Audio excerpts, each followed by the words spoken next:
Hay historias de asesinos seriales que pueden llegar a conmovernos. Historias llenas de abandono, violencia, traumas y dolor que, en ocasiones, nos hacen cuestionarnos cómo una persona pudo convertirse en alguien capaz de quitar vidas. Y a veces, al escuchar estos relatos, incluso podemos sentir empatía. Intentamos encontrar respuestas, explicaciones o motivos detrás de sus actos. Pero hay algo que nunca debemos olvidar. Una infancia difícil, un pasado traumático o una vida llena de sufrimiento no justifican convertirse en asesino.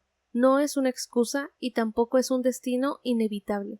Porque es muy fácil escuchar una historia dolorosa y terminar sintiendo lástima por quien cometió los crímenes. Pero comprender cómo alguien llegó a convertirse en asesino no significa justificar lo que hizo. Y quizá lo más inquietante de todo es que muchas de estas personas han terminado convirtiéndose en figuras de culto. Hay quienes los admiran, quienes coleccionan objetos relacionados con ellos, e incluso quienes los ven como una especie de íconos oscuros de la cultura popular. Pero vale la pena hacerse una pregunta incómoda. ¿Seguirías pensando lo mismo si la víctima hubiera sido alguien de tu familia, tu hermano, tu madre, tu pareja? ¿Seguirías admirando a esa persona si el dolor hubiera tocado tu propia puerta? ¿Seguirías usando su imagen en camisetas? ¿Seguirías consumiendo contenido que lo glorifica? ¿Seguirías viéndolo como una figura fascinante si quien perdió la vida hubiera sido alguien a quien amabas? Porque es muy fácil romantizar a un asesino cuando lo vemos a través de documentales, películas o redes sociales. Lo difícil es mirar la historia desde el otro lado, desde la perspectiva de quienes tuvieron que identificar un cuerpo, asistir a un funeral o vivir el resto de sus vidas con una ausencia imposible de llenar. Y es precisamente por eso que hoy queremos recordar que detrás de cada nombre famoso hay víctimas que merecen ser recordadas mucho más que quienes les arrebataron la vida. Porque al final, los verdaderos afectados no son quienes cometieron los crímenes, son las víctimas. Son las familias que tuvieron que despedirse de alguien que amaban sin razón alguna. Familias que cargan con una pérdida imposible de reparar, personas que jamás debieron cruzarse con alguien dispuesto a causar tanto daño. Y hoy, mientras exploramos algunas de estas historias, queremos recordar precisamente eso. Comprender no significa justificar.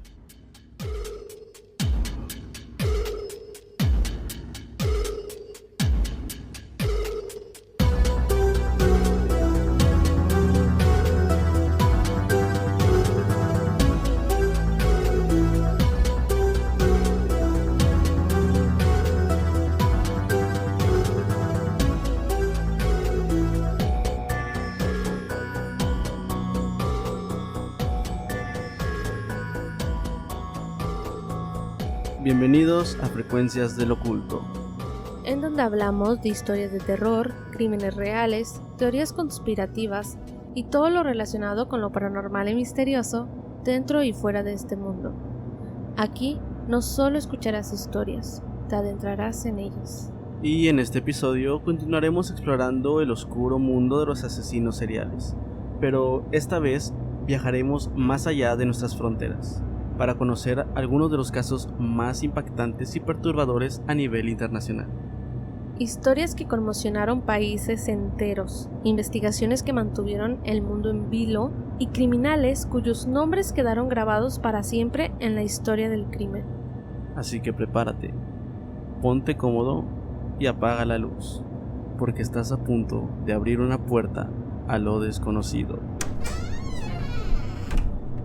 Esta es la segunda parte del episodio Asesinos Seriales. La primera parte ya está disponible en YouTube y en Spotify para que la escuchen. Está muy interesante. Obviamente, tomando en cuenta la introducción que trajimos, no glorificamos ni apoyamos nada de estas cosas.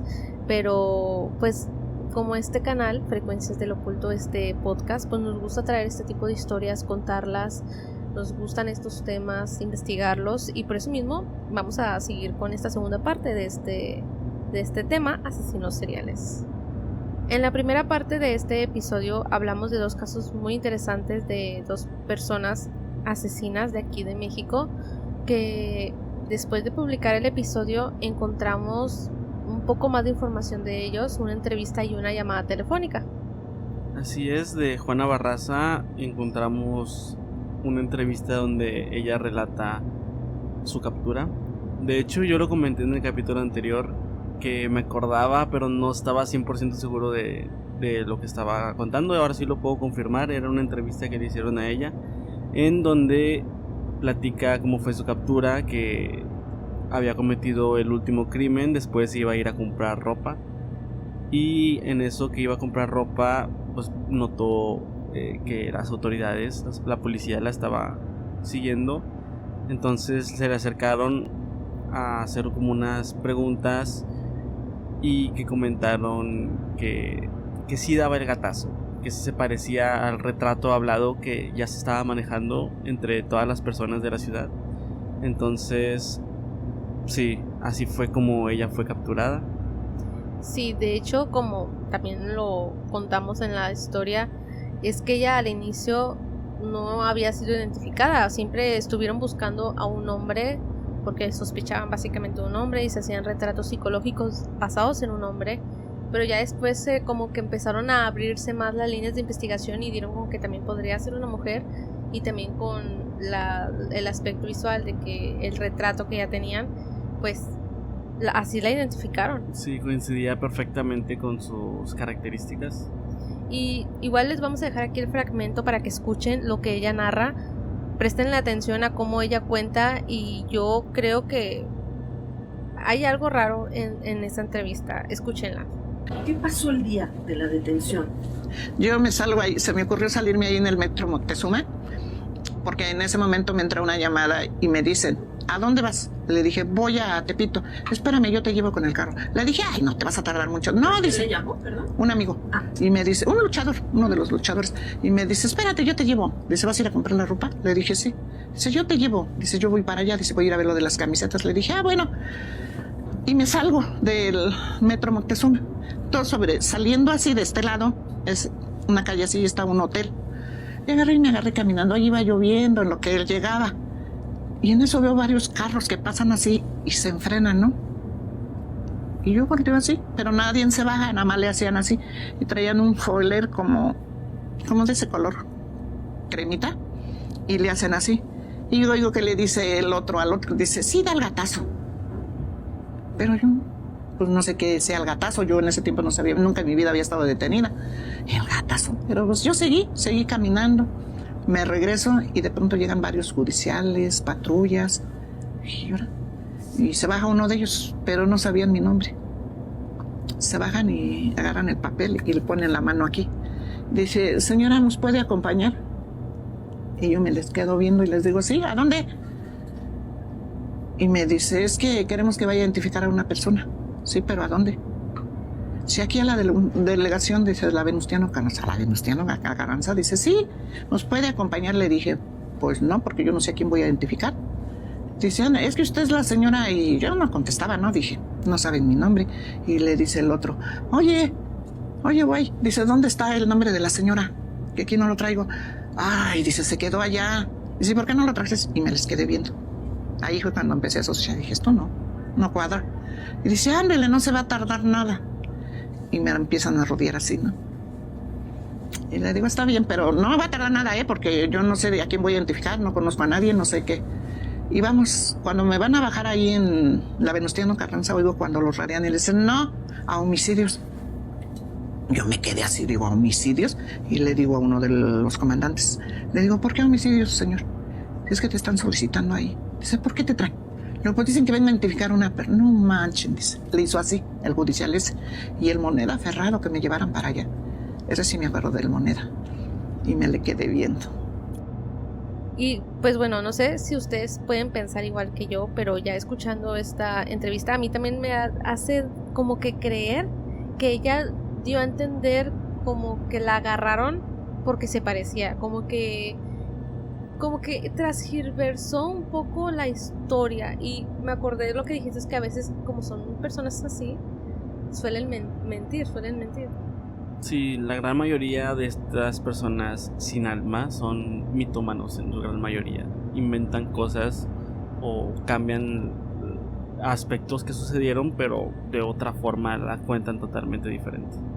Sí, exactamente. Y pues ustedes pueden opinar, pónganlo en los comentarios si piensan igual que nosotros, como que a lo mejor lo que cuenta tal vez no es todo 100% real, pero está muy interesante. De hecho, hace poquito, justo cuando me salió lo de la entrevista en las redes sociales, vi un video de ella en la actualidad, donde pues ya se nota como una persona mayor, o sea, ya no puede caminar bien. La usaron para una campaña de algo, fueron a entregar unos viáticos en el reclusorio y ahí estaba ella. La usaron como imagen prácticamente como de portada. Ay, vaya, y cómo son los medios, ¿verdad?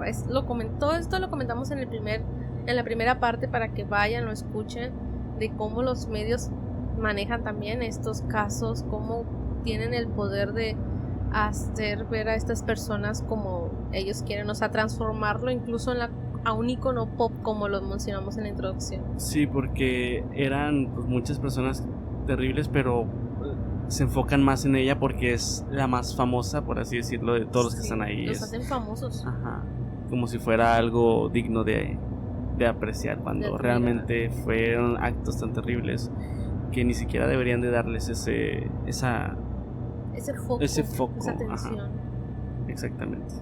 Sí, es muy interesante, pero así como estos dos casos mexicanos, hay otros que son muy famosos a nivel mundial. De hecho, el siguiente caso, y ya lo habíamos adelantado en la primera parte, es el de Richard Ramírez. Este asesino serial fue muy romantizado, todavía es muy romantizado, es muy justificado, es muy admirado, y yo la verdad quería hablar de él porque yo quería quejarme, quería poder tener este espacio para poder decir lo que pensamos, porque en realidad a mí me sorprende bastante cómo este ha sido uno de los asesinos más romantizados de los que yo he conocido en la historia. O sea, había personas que le enviaban cartas, personas que querían ser sus parejas, que de hecho ha habido casos donde incluso hay mujeres que se casan con presos. O sea, yo no entiendo ese nivel de admiración tan increíble, o sea, es demasiado, y Richard Ramírez es un ejemplo de eso. Sí, completamente. Yo creo que llega a algo enfermizo eso, o sea, siento que no es una persona que esté plenamente consciente de a quién está viendo, porque no es alguien que sea digno de apreciar, vaya, no está bien ese tipo de cosas.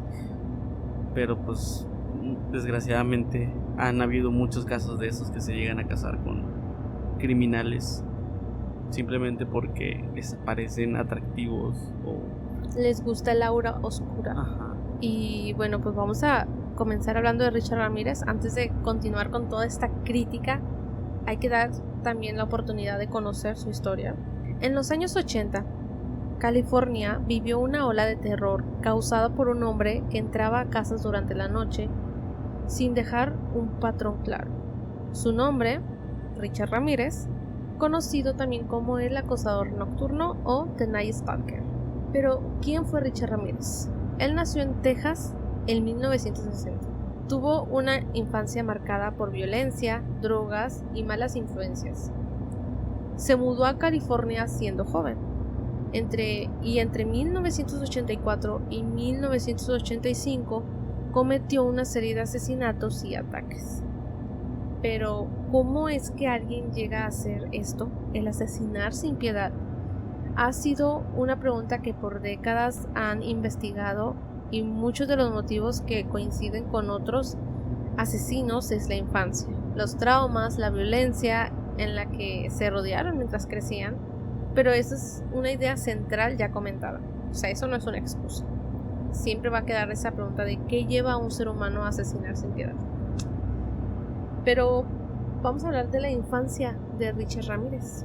Sí, es muy interesante conocer las infancias de los asesinos porque realmente están marcadas por todos estos actos de violencia y nos llegan a hacernos pensar cómo se convirtieron en quienes fueron en un futuro, pero como ya hemos mencionado, no es justificante para hacer algo tan terrible.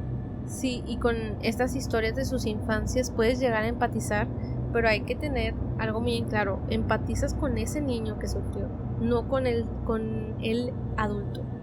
Empatizas con el niño que vivió todo eso, de que dices, pobrecito, o sea, sí vivió lo que vivió, pero es con ese niño. Ya creciendo esa empatía desaparece por completo, porque Richard Ramírez sí vivió muchas cosas en su infancia.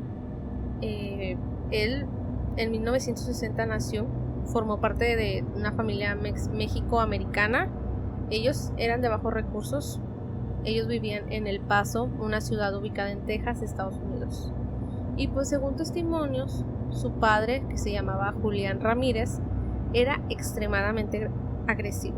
Sabemos que en México como que los papás de antes solían ser así como que muy agresivos, porque aquí en México como que invadía mucho el machismo, la agresividad, porque incluso su papá, según familiares, pues tenía ataques de ira y golpeaba a los hijos. Es muy conocido esa característica que anteriormente se tenía. Los padres golpeaban a sus hijos de formas terribles. Sí, eso como que sí, creo que era algo muy común. Era muy normalizado eso en esas épocas, que el padre fuera una persona de carácter agresivo y que tuviera ese tipo de conductas con sus hijos. O sea, a veces ni siquiera había justificación y terminaban siendo golpeados los niños. A veces nada más para desquitarse. Uh-huh. Y lo veían como algo normal, como que pues es el papá, ¿sabes? Es el hombre de la casa, sí. Tiene que poner orden. Exactamente. Sí, y fíjate que aquí la familia de Richard Ramírez siempre lo había descrito a Richard, como un niño callado y aislado. O sea, ahí te imaginarás tú que, a pesar de que es un padre un poco agresivo, que pensaría que es así por los hijos que se han de portar mal, pero no, en realidad Richard era un niño que era descrito como muy silencioso, muy callado, muy serio, como que no había tanta justificación para esos ataques de ira según versiones de la familia. Y antes de continuar, como aclaración, quiero que sepan que toda esta información sale completamente de entrevistas familiares, reportajes periodísticos de la época y libros de investigación criminal. Un punto clave en la infancia de Richard Ramírez fue su primo Mike, también conocido como Miguel Ramírez. Él era un veterano de la guerra de Vietnam y, según testimonios, Mike le mostraba fotos reales de mujeres en partes, o sea, mujeres mutiladas durante la guerra. Hablaba sobre actos de tortura, ataques que acabaron con la vida de alguien, y supuestamente le enseñó técnicas militares y de sigilo. Cuando todo eso sucedía, Richard tenía alrededor de 12, 13 años, o sea, muy pequeño, una edad en la que todo lo que ven lo replican, lo absorben como esponjas. Todo sigue muy fuerte dentro de los... O sea, son niños, prácticamente siguen teniendo esas emociones intensas, conociéndolas. Entonces, ver todo eso es como que parte de lo que él adquiere como conocimiento de la vida. Y pues eso básicamente pudo haber cambiado la perspectiva que tenía de la vida. Y es que él también presenció un asesinato. Richard Ramírez presenció la muerte de una persona, y creo que eso es de los relatos que más se cuenta de su vida. En 1973, su primo Mike discutía con su esposa llamada Jessie, y Richard estaba presente, porque por lo mismo que convivían mucho. Sin embargo, durante la discusión, Mike le disparó en la cara a su esposa, obviamente asesinándola. En ese entonces Richard tenía 13 años, lo presenció todo, y obviamente esto deriva a un trauma severo, especialmente porque Richard admiraba muchísimo a Mike. Entonces, a lo mejor para él fue visto como algo de que pudo haber sido bueno, algo de que un ejemplo a seguir, o pudo haber sido algo que no entendió. Digo, a los 13 años es muy difícil a veces comprender los hechos muy fuertes como esto, pero Mike, como les acabo de mencionar, era un veterano de la guerra de Vietnam. O sea, venía ya con trauma. Sabemos que las personas que van a la guerra pues normalmente no regresan con bien, regresan con muchos traumas. Sí, normalmente la gente que va a la guerra vive bastantes cosas muy oscuras durante ese tiempo allá. Entonces vuelven, pero como en ese estado de alerta, siempre como que se quedan con ese chip de estar 100% esperando cualquier cosa, vaya. Sí, y por eso muchas veces este tipo de personas con esa condición de volver de la guerra y tener padecimientos mentales, pues realmente a veces cometen cosas así, crímenes, pero derivados de ese trauma. Y justamente pues Mike, el primo de Richard, pudo haber pasado por eso, o sea... Sí, normalmente cuando uno va a la guerra, o sea, cuesta bastante volver a reincorporarse a la sociedad de forma normal. A la sociedad civil que no está en guerra. Uh-huh. Y pues ya después de todo este hecho, fue declarado mentalmente inestable. Porque pues imagínate asesinar a tu esposa por una discusión, como que la verdad no está nada bien. Entonces eso ya venía siendo algo parte de la familia de Richard Ramírez.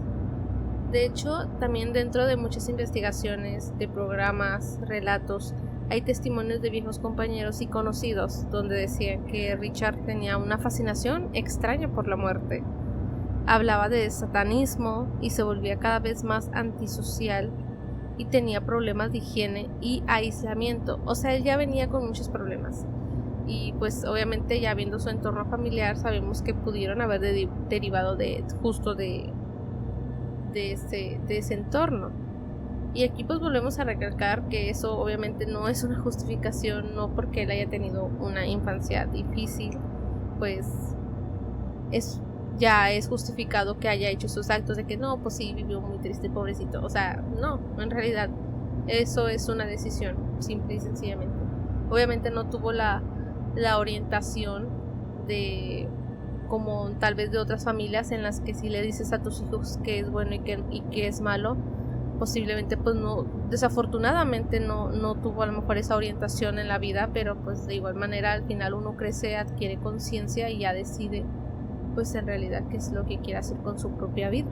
Pero también hay que recalcar algo dentro de toda esta información, que pues son a veces hasta recreaciones. De hecho, no sabemos si son 100% ciertos. Sí, normalmente hay que basarnos principalmente en declaraciones justificadas, o sea, oficiales, vaya, y no tanto en las series o algún documental donde cuenten su historia, porque muchas de estas veces resaltan cosas que no son ciertas o exageran mucho de estos casos para hacerlos más interesantes para el público, comentando, o sea, haciendo que sea más empático para la audiencia llegar hacia el asesino, vaya. O más dramático. Uh-huh. Sí, por eso lo mejor es investigar por nuestra cuenta si es que te interesan estos temas, o simplemente no debes de creer todo lo que ves en las series, porque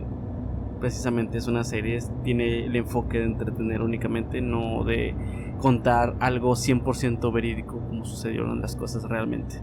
Sí, y los medios suelen reconstruir en este caso de Richard Ramírez una imagen muy sobrenatural, porque por ejemplo el satanismo probablemente fue muy amplificado por la prensa. O sea, a lo mejor él no era como que se basara 100% en esto, pero la televisión, todo esto, los registros que hay de este posible satanismo, pues en realidad fue lo que más llamaba la atención de sus crímenes.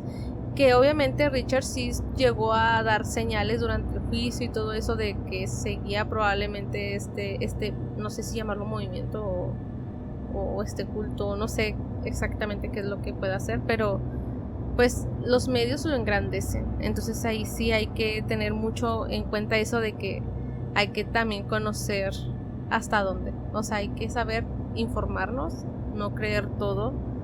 Las series, por ejemplo la de Netflix de Jeffrey Dahmer, que está interpretada por Evan Peters, que obviamente te van a mostrar todo basado en testimonios, que hay escenas recreadas, pero pues también todos son prácticamente recreaciones.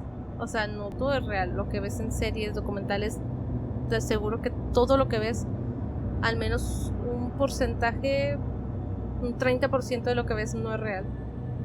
Todo está hilado de forma para que se cuente de la manera más entretenida posible. Y a veces puede que le bajen un poquito el nivel de maldad que realmente pudieron tener esas personas. Vaya, porque sí fueron personas terribles. Sí, o sea, como que buscan justificar los hechos, a lo mejor mostrándoles algo de empatía en la cámara, pero pues no, o sea, en realidad a veces solo lo hacen por ser malos y ya. Y en este caso, pues vamos a adentrarnos al primer asesinato. Obviamente, como, o sea, son asesinos en serie, cometieron muchos crímenes, pero pues vamos a hablar en este caso del primer asesinato que sucedió un 10 de abril en 1984 en el barrio Tenderloin de San Francisco. Ahí durante muchos años, bueno, no estuvo relacionado este caso con él hasta que, gracias a pruebas de ADN de muchos años después, pues lograron vincularlo oficialmente a la escena. Esto en el 2009, o sea, fue hace menos de 20 años. Sí, y mucho tiempo después de lo que pasó. O sea, de 1984 al 2009. Muchísimos años. Exactamente. Y su primera víctima ya confirmada es May Leung, que fue una niña de 9 años. Imagínate, 9 años, una niña que no hacía nada. Ella vivía en un edificio de departamentos de la zona de San Francisco, como les dije. Y pues según reportes oficiales y reconstrucciones posteriores, aquí hay que aclararlo, son reconstrucciones, pues May estaba con su hermano menor buscando dinero en el sótano, al parecer, cuando desapareció, y horas después su cuerpo fue encontrado ahí mismo en el sótano, y ya los investigadores pues concluyeron que había sido llevada ahí por un agresor. En 1984, la policía de San Francisco no tenía idea de que estaba frente a un futuro asesino serial. El caso quedó abierto durante décadas y prácticamente se convirtió en un cold case o caso congelado. De hecho, durante mucho tiempo también se creyó que el primer asesinato de Richard Ramírez, del acosador nocturno, había sido el de Jenny Binkow, una mujer de 79 años asesinada en Los Ángeles en junio de 1984. Esa fue la primera víctima conectada públicamente a Ramírez durante la investigación original de los 80. El asesinato de Jenny Binkow cambió completamente la percepción de las autoridades, porque ella vivía sola en un apartamento de planta baja en Glassell Park, Los Ángeles. Su hijo fue el que la encontró el día siguiente, cuando notó que la puerta principal estaba abierta y que había señales extrañas dentro del apartamento. Y pues bueno, durante el juicio, de ahí se saca la información, pues describieron cómo encontraron el lugar revuelto, además de descubrir el cuerpo de su madre en la habitación. La policía también encontró una huella digital en una malla de ventana removida, y tiempo después esa evidencia fue vinculada directamente con Richard Ramírez. En ese momento todavía no existía la figura mediática de el acosador nocturno, pero para los detectives parecía otro homicidio brutal sin conexión clara con otros casos. O sea, todavía para ese entonces, al ser como el primer caso, por así decirlo, de este asesino, pues realmente aún no había ninguna vinculación. Todavía no se pensaba lo que era el acosador nocturno ni nada, pero ya el caso de Richard Ramírez se fue construyendo poco a poco. O sea, ya era de que había sucedido un crimen y luego noches después aparecía otro crimen sin ningún tipo de patrón, o sea, y durante la noche sin dejar pistas. O sea, era la verdad, hay que admitirlo, era un asesino muy listo, porque pues, cómo hacía que no hubiera ninguna pista para dar con su paradero. O sea, en realidad, o sea, listo no quiere decir que lo mostremos como que ay, era muy inteligente, o sea, pero sí sabía lo que hacía, a eso me refiero básicamente. Y ya de ahí surgió precisamente la pregunta de por qué causó tanto miedo. Bueno, porque pues no había un patrón fácil de identificar. O sea, de ahí surge esa pregunta y la respuesta. Comparado, por ejemplo, con el caso de la Matavijitas, que seguía como que un grupo específico de personas, a personas de entre 50 años hasta los 70 por ahí. Entonces aquí pues Richard agarraba a personas al azar mientras dormían, no seguía un perfil específico de víctimas y actuaba principalmente entre Los Ángeles y San Francisco y pues dejaba escenas muy violentas. Eso hizo que pues las personas no se sintieran seguras porque no sabían si iban a ser las próximas víctimas, porque pues no era como que pues a personas jóvenes o a personas viejas, no, o sea, agarraba a cualquiera, no sabías quién iba a ser el siguiente.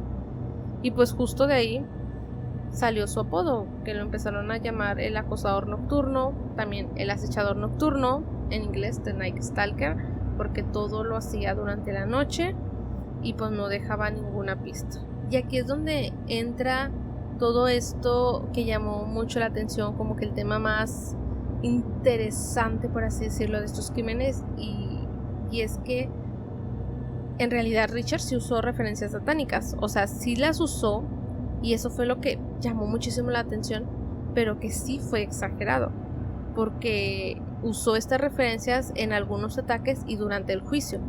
Por ejemplo, algunas víctimas sobrevivientes dijeron que hablaba de Satanás y en ciertas escenas aparecieron pentagramas dibujados. Lo más famoso ocurrió durante un juicio cuando levantó la mano con un pentagrama y dijo Hi Satan o Viva Satán en español. Eso fue totalmente televisado y ayudó bastante a crear su imagen pública con esa aura oscura. Pero sí, les digo, es muy importante aclarar que nunca en las escenas se encontraron como que pruebas de rituales satánicos ni de una pertenencia de una secta. O sea, investigadores incluso creen que lo usaba simplemente para dar miedo y llamar la atención. O sea, puede haber muchas razones, pero pues en realidad no era como que se tratara de un culto o que le quitara la vida a las personas para un sacrificio, nada. O sea, simplemente lo hacía por hacer. Y también otra parte muy peculiar en la historia de Richard Ramírez fue su captura, porque muchos creerían que fue con un gran operativo policial espectacular, de película, pero no, en realidad Richard Ramírez fue capturado por ciudadanos. No sé si tú conocías esa parte de la historia de Richard Ramírez. Fíjate que no tenía idea de que su detención fue a manos de la misma gente. Bueno, pues eso sucedió un 31 de agosto de 1985 y es muy interesante esto. Por eso yo creo que este tipo de casos llaman la atención, porque se asocian mucho con un drama de película que a la gente se le hace interesante. Pero fue en 31 de octubre del 85 cuando la policía finalmente publicó su rostro, ya después de que habían encontrado una pista. De hecho, todo derivó por una huella. Esto sale en el documental en Netflix, que fue una huella de un zapato específicamente que no había sido fabricado muchas veces. Entonces dieron más con Richard. Y es que él acababa de regresar de Los Ángeles después de un viaje y no sabía que él ya era el hombre más buscado de California. Según reportes policiales y en noticias, él intentó moverse por varios del este de Los Ángeles, pero varias personas lo reconocieron casi inmediatamente. Primero trató de robar un auto y escapar, ya cuando notó que mucha gente ya lo estaba reconociendo, y después al ser frustrado en el robo y no poder escapar en el auto, corrió por distintas calles mientras los vecinos ya comenzaban a gritar de que es el Night Stalker, el acosador nocturno. De hecho, en esta zona donde fue capturado había mucha gente extranjera, mexicanos, latinos, entonces gritaban tanto en inglés y en español, hasta donde cuenta la historia. No, eso no lo puedo yo confirmar. Y pues ahí comenzó algo súper surrealista. O sea, las personas del vecindario empezaron a perseguirlo entre calles y casas. Algunos lo golpearon con objetos y otros intentaron detenerlo físicamente para que no escapara. Y Richard Ramírez terminó herido y rodeado por una multitud furiosa antes de que llegara la policía. De hecho, esta escena de su captura fue recreada por American Horror Story en la temporada 9, que de hecho creo que ahorita tengo más textos sobre American Horror Story. Pero sí, o sea, fue la gente la que lo agarró, lo reconoció y lo empezaron a golpear. O sea, imagínate que un asesino muy temido terminó siendo arrastrado por ciudadanos ya cansados. Pues ese momento se volvió muy legendario porque mostró el nivel de miedo y tensión que existía en California. La gente llevaba meses viendo estas noticias sobre asesinatos nocturnos y cuando finalmente tuvieron al sospechoso enfrente, pues reaccionaron con rabia y desesperación.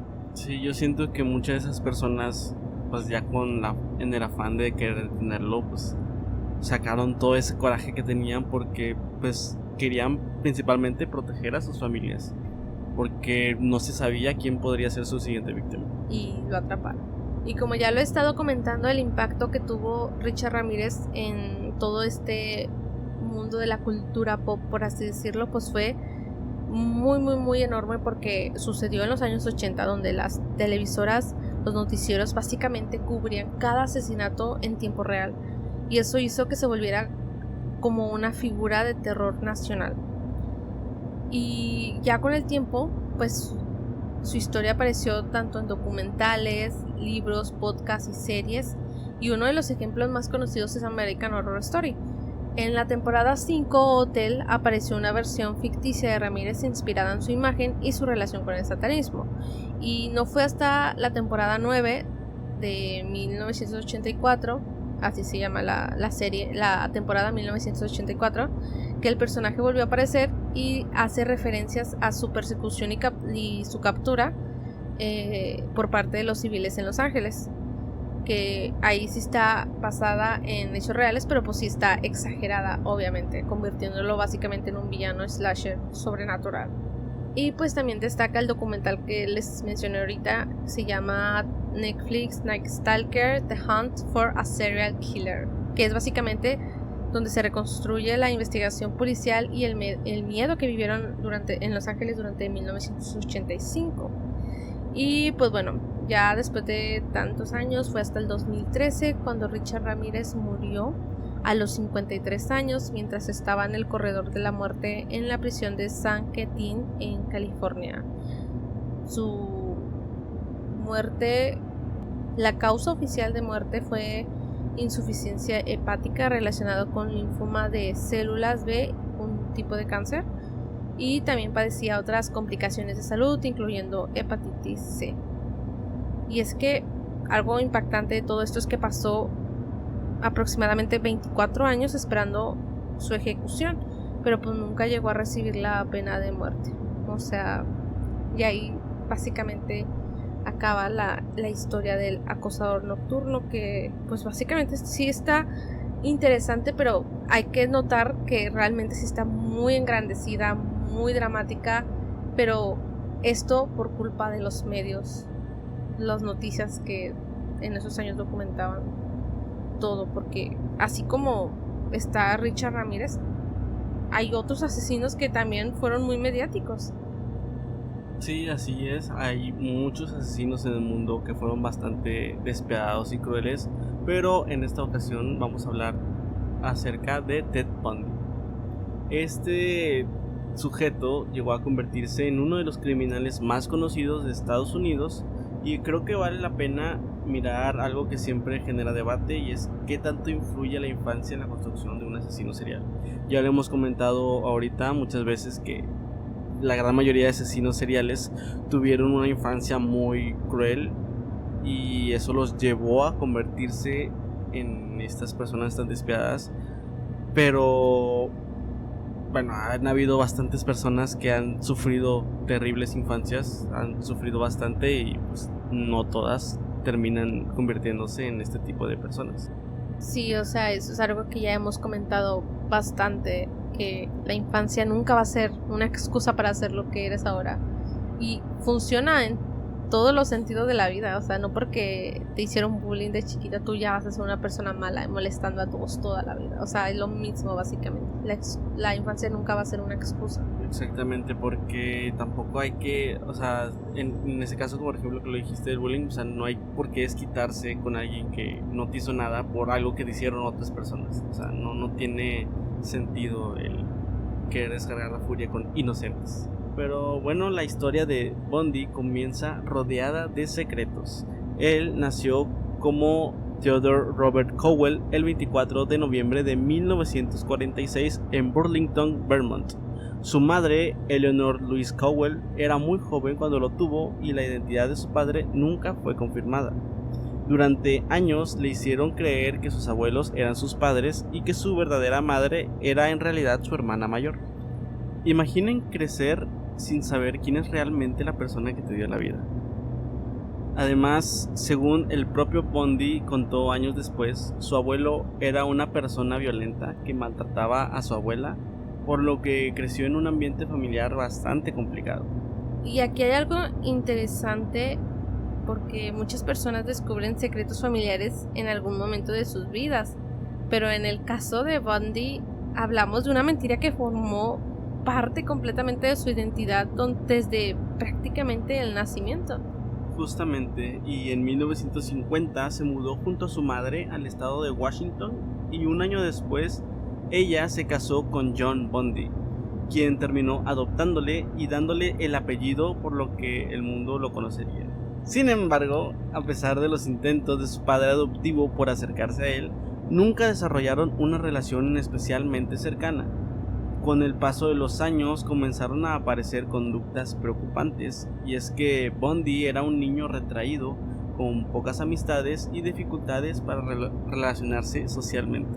Además, existen reportes de que capturaba animales para matarlos y mutilarlos por entretenimiento. Pero cuando los investigadores analizaron la vida de Bundy, este fue uno de los elementos que más llamó la atención. Aún así, nadie imaginaba lo que ocurriría años después, porque lejos de parecer alguien peligroso, Bundy era inteligente, educado y sabía proyectar una imagen bastante agradable. Hay algo que me parece bastante inquietante de todo esto, y es que muchas veces pensamos que conocer a alguien significa saber quién es realmente. Pero mientras Bundy construía relaciones, estudiaba, ayudaba a otras personas y proyectaba una imagen admirable, también estaba desarrollando una parte de sí mismo que nadie vería, y esa era bastante oscura. Entonces aquí te pregunto, ¿crees que alguna vez llegamos a conocer por completo a otra persona? ¿O todos tenemos una parte de nosotros que permanece inaccesible incluso para quienes nos aman? Bueno, yo siempre he dicho que jamás terminamos de conocer a las personas. Por más que tengas un apego con una persona, lo conozcas, los veas todos los días, no sé, la verdad es que siempre vamos a guardarnos secretos. O sea, nunca vamos a contar todo de nosotros. Sí, así es. Yo creo también eso mismo, que no se termina de conocer 100% a alguien. Entonces creo que eso fue lo que pasó con él. O sea, realmente muchos pensaban conocerlo por la persona que él mostraba ser, pero pues él en su soledad se mostraba totalmente diferente. Era otra persona completamente que nadie esperaría que fuera. Y bueno, él ingresó a la Universidad de Puget Sound para estudiar psicología, y ahí conoció a una mujer llamada Stephanie Brooks, y esta relación tendría un peso enorme en su historia. De hecho, muchos investigadores consideran que Stephanie fue una de las personas que más marcaron emocionalmente a Bundy. Así es, ellos comenzaron una relación en 1967, pero 2 años después ella decidió terminarla. Según se ha documentado, consideraba que Bundy era inmaduro y que no tenía metas claras para el futuro. La ruptura lo afectó profundamente, se obsesionó con ella y durante mucho tiempo intentó recuperarla enviándole cartas constantemente. Y aquí aparece algo que vemos repetirse varias veces en su vida: la incapacidad para aceptar el rechazo. Mientras seguía intentando reconquistar a Stephanie, inició una nueva relación con Elizabeth Klopfer en 1969. Una relación que duraría aproximadamente 5 años. Pero lo más sorprendente estaba por venir. Con el tiempo se graduó y en 1973 ingresó a la Universidad de Washington para estudiar Derecho. Y si yo les dijera que este hombre también participó en actividades comunitarias, trabajó como voluntario en una línea telefónica de ayuda para mujeres víctimas de agresiones sexuales e incluso fue reconocido por salvar a un niño de morir ahogado. Probablemente pensarían que estamos describiendo a una persona ejemplar, pero justamente ahí está una de las partes más inquietantes de esta historia, porque mientras construía esa imagen pública de joven exitoso, amable y comprometido con la comunidad, muy pronto comenzaría la etapa más oscura de su vida. Y es aquí donde empiezan los primeros asesinatos confirmados. Aunque anteriormente Ted Bundy había cometido delitos menores, los primeros ataques documentados que lo vinculan con asesinatos comenzaron en 1974. En enero de ese año, mientras seguía asistiendo a la universidad, una joven llamada Johnny Lenz fue brutalmente atacada y abusada sexualmente dentro de su propia habitación. Sobrevivió, pero sufrió lesiones que le dejaron secuelas permanentes. Semanas después, desaparecería otra estudiante, Linda Ann Haley. A diferencia del caso anterior, ella nunca regresó a casa. Y aunque en aquel momento nadie lo sabía, ese sería apenas el comienzo. Porque durante los meses siguientes empezaron a desaparecer jóvenes estudiantes en distintos lugares del noroeste de Estados Unidos. Nombres como Nancy Wilcox, Susan Rancourt, Donna Manson, Brenda Ball, Georgian Hawkins, Melissa Smith y Karen Campbell comenzarían a formar parte de una lista cada vez más larga. Una lista que seguía creciendo mientras la policía intentaba entender qué estaba ocurriendo. Y algo que hace este caso tan inquietante es que en ese momento nadie sabía que estaban buscando a una sola persona. Las desapariciones ocurrían en lugares distintos y muchas veces parecían casos sin relación. Así es, el modus operandi de Bundy se basaba inicialmente en seguir y secuestrar a sus víctimas hasta su casa para allí estrangularlas. Y mientras las autoridades intentaban conectar las piezas, Bundy perfeccionaba una estrategia que resultaría increíblemente efectiva. A diferencia de la imagen que solemos tener de un depredador, él no inspiraba miedo, inspiraba confianza. Era un joven educado y tenía facilidad para conversar y sabía cómo presentarse ante los demás, lo cual hizo que empezara a buscar víctimas también durante el día. Muchas veces fingía estar lesionado, se colocaba un cabestrillo o simulaba tener un brazo roto y pedía ayuda para cargar libros o algún objeto hasta su automóvil. Así los llevaba hasta su casa. Y aquí hay una pregunta para todos los que nos escuchan. ¿Cuántas veces hemos ayudado a alguien simplemente porque parecía necesitarlo? Eso era precisamente lo que aprovechaba Bundy. Utilizaba la empatía de sus víctimas en su contra. Y lo más perturbador es que muchos sobrevivientes lo describieron como alguien completamente normal. No parecía una amenaza, no parecía el monstruo que después descubrirían que era. Con el tiempo, los investigadores observaron algo que llamó mucho la atención. Muchas de sus víctimas compartían características físicas similares, eran jóvenes y morenas de pelo largo, rasgos que recordaban tanto a su madre como a Stephanie Brooks, la mujer cuya ruptura lo había marcado años antes. Las víctimas eran a menudo abusadas sexualmente y fragmentadas en partes. Llegaba a conservar el sujeto partes de sus cuerpos como la cabeza para tenerlas como trofeos de sus crímenes. No era raro que mantuviera relaciones con los cuerpos de sus víctimas. Mientras tanto, la cifra de víctimas seguía aumentando y durante meses parecía que Bundy estaba siempre un paso delante de la policía, hasta que ocurrió algo que cambiaría por completo la investigación.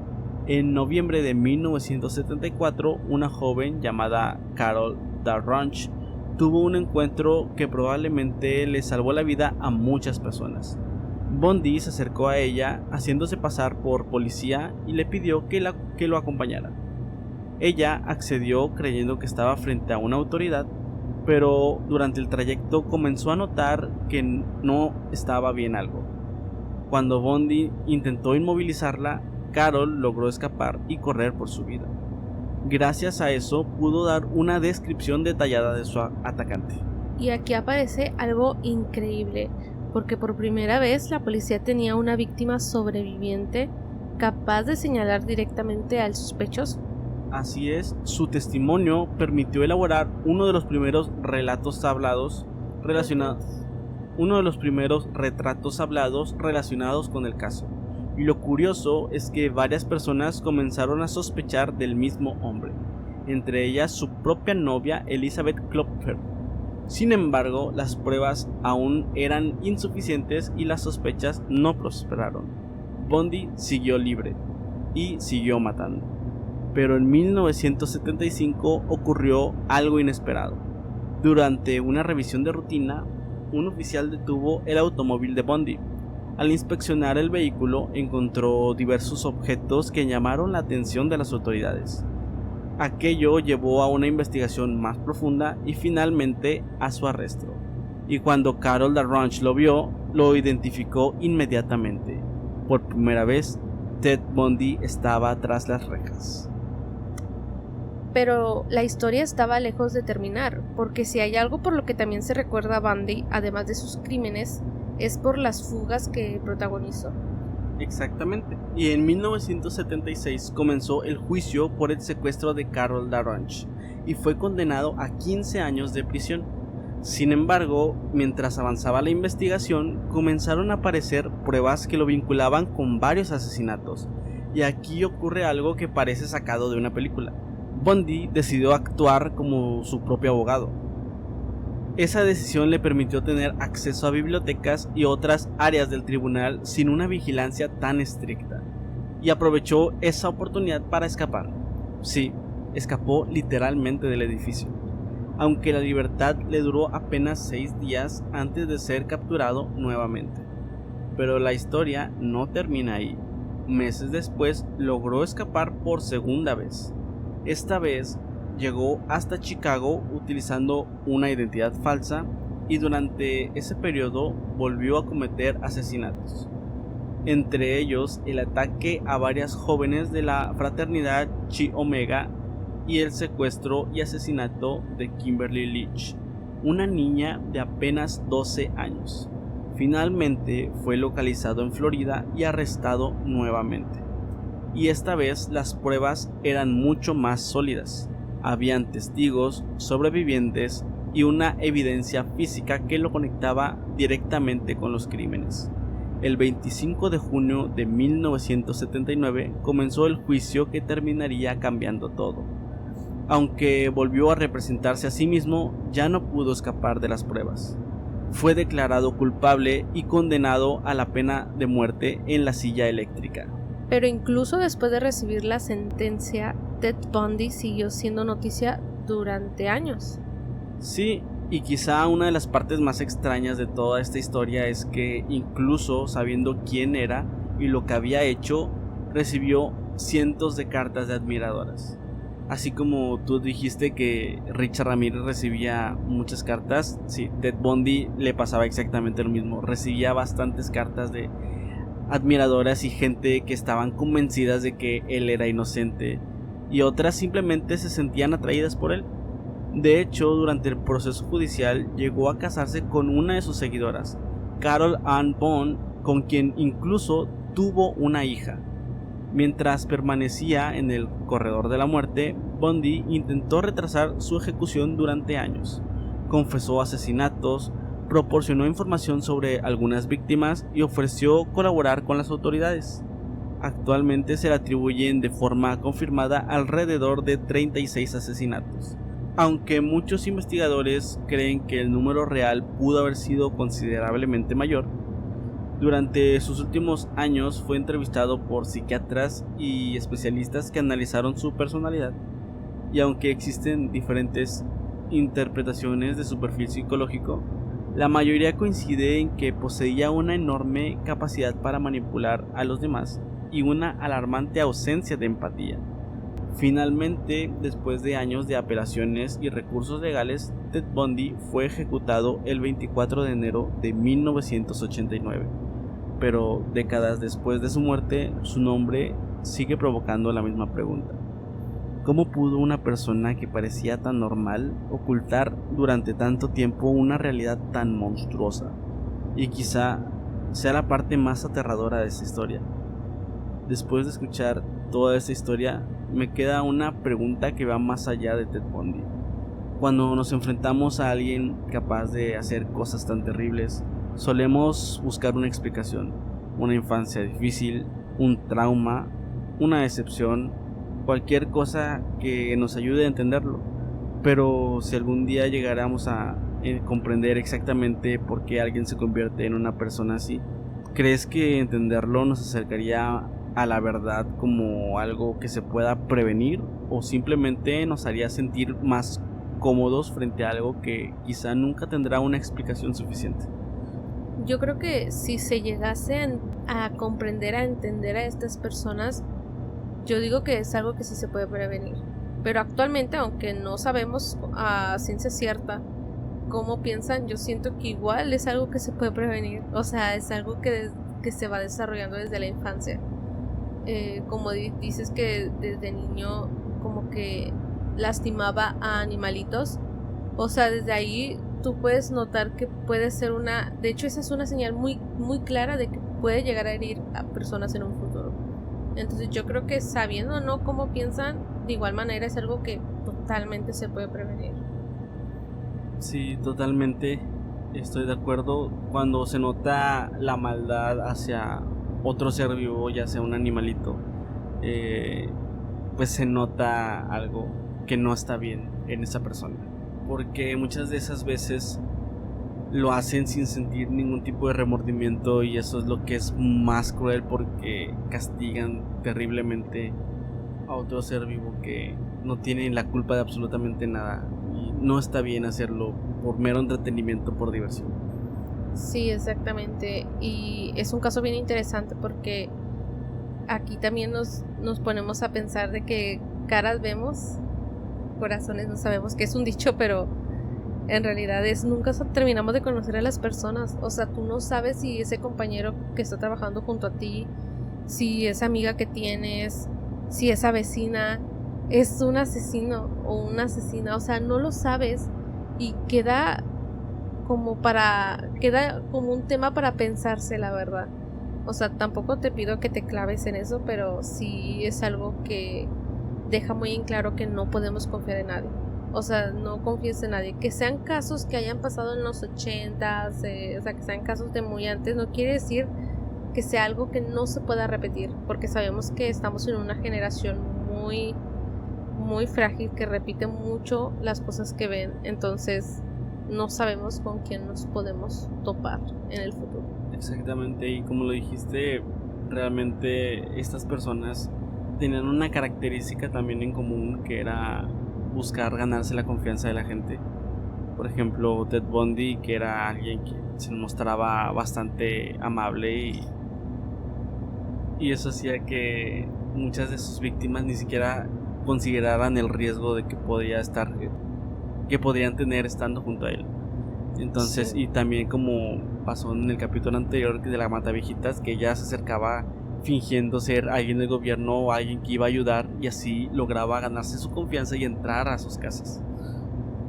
Exactamente. Y bueno, para ir cerrando ya este episodio, sí es bien interesante cómo estos temas llegan a interesar mucho a las personas. O sea, nosotros quisimos hablar de este tema porque pues, evidentemente sí se nos hace un tema interesante, pero a tal grado, como lo mencionaste de Ted Bundy, que hasta incluso se casó con una persona que nada más le gustó por ser como era.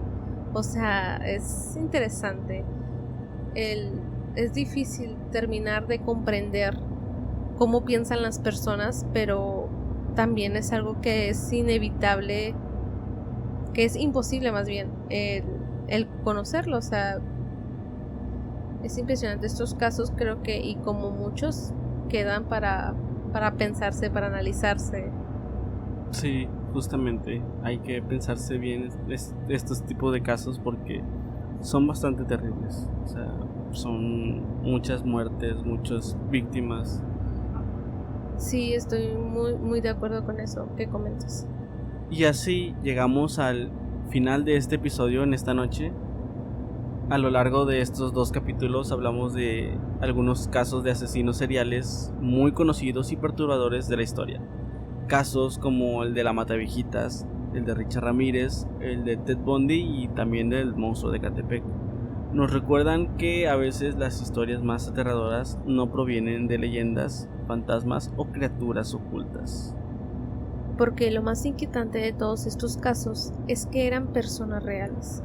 Personas que caminaban entre la gente, que tenían vecinos, amigos, trabajos y una apariencia completamente normal.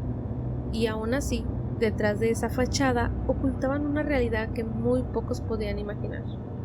Cada uno tenía historias diferentes, contextos distintos y motivaciones que siguen siendo estudiadas por psicólogos, criminólogos e investigadores, pero todos dejaron algo en común: víctimas, familias marcadas para siempre y preguntas que, en muchos casos, jamás tendrán una respuesta definitiva. Y quizá por eso estos casos siguen despertando tanto interés años después, porque nos obligan a preguntarnos qué ocurre dentro de la mente humana y hasta dónde puede llegar una persona cuando desaparecen los límites, la empatía y el respeto por la vida. A lo largo de este episodio escuchamos historias que parecen sacadas de una película de terror, pero lamentablemente ocurrieron en la vida real, y quizá esa sea la parte más difícil de asimilar. Porque cuando terminamos de escuchar estas historias, nos damos cuenta de algo, que el verdadero horror no siempre se esconde en lugares abandonados, bosques oscuros o casas embrujadas. A veces puede encontrarse en la persona que menos imaginamos. Y antes de despedirnos, queremos agradecerles nuevamente por habernos acompañado en este capítulo y también por su apoyo que nos han dado en nuestras redes sociales, ya que hemos notado que hemos tenido un crecimiento y eso nos ayuda bastante a nosotros para poder seguirles trayendo más contenido de terror e historias muy interesantes que esperemos estén disfrutando bastante. No olviden seguirnos en nuestras redes sociales. Ya saben que nos pueden encontrar como Frecuencias del Oculto. Estamos en TikTok, en Instagram, en Facebook. También estamos en X, que de hecho he estado compartiendo cosas también para que nos sigan. Y pues también aquí en YouTube y aquí en Spotify. Síganos, ahí estamos compartiendo contenidos, clips, adelantos de próximos episodios. Y si ustedes tienen alguna historia paranormal, experiencia extraña o relato que quieran compartir con nosotros, pueden enviarlo a nuestro correo frecuenciasdeloculto@gmail.com. Nosotros gustosos de recibir sus historias para contarlas en próximos capítulos, que de hecho tenemos muy buenos planes, y es que ya el próximo episodio va a ser nuestro último episodio, pero de la primera temporada. Así es, vamos a cerrar esta primera temporada con un capítulo que les va a gustar bastante. Vamos a hablar de todas esas experiencias personales que hemos tenido con lo paranormal, tanto nosotros como familia, y si ustedes también tienen historias, pueden compartírnoslas a nosotros vía nuestro correo o también mandándonos un mensaje por nuestras redes sociales. Y también, como un adelanto, pues estamos planeando expandirnos un poco más, no solo quedarnos en audio, sino adoptar un formato audiovisual, pero pues es un adelanto, no les decimos nada más, se queda ahí, ya veremos qué sucede en el futuro. Sí, espérenlo para la segunda temporada de estas historias que van a seguir escuchando aquí en este podcast. Nosotros somos Frecuencias del Oculto y por esta noche cerramos la puerta a lo desconocido.